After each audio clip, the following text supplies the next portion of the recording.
জামাতে ইসলামের আমির স্টেজ থেকে পড়লে তো পড়ল, কিন্তু মরল না কেন? নাউজুবিল্লাহ। আবার কেউ কেউ বলছে জামাতের আমির নাটক করছে। নাউজুবিল্লাহ। মানুষকে কটাক্ষ করে কোনো কথা বলতে নাই, আবার কোনো মানুষের মৃত্যুও কামনা করা জায়েজ নাই।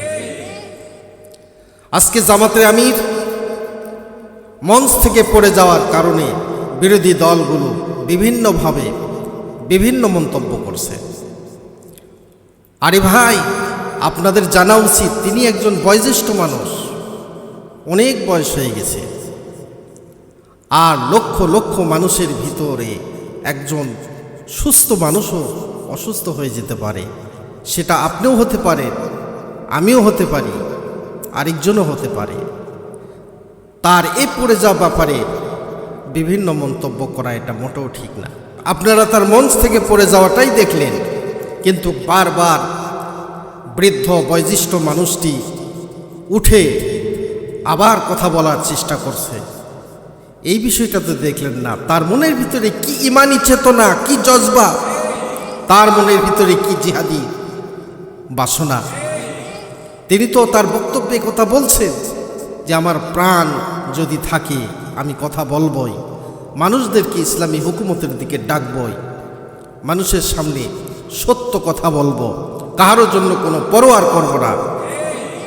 ঘুষ, সুদ, বিভিন্ন রকমের পাপাচার কাজ বন্ধ করার চেষ্টা করব, বিভিন্ন রকমের অপকর্ম বন্ধ করার চেষ্টা করব।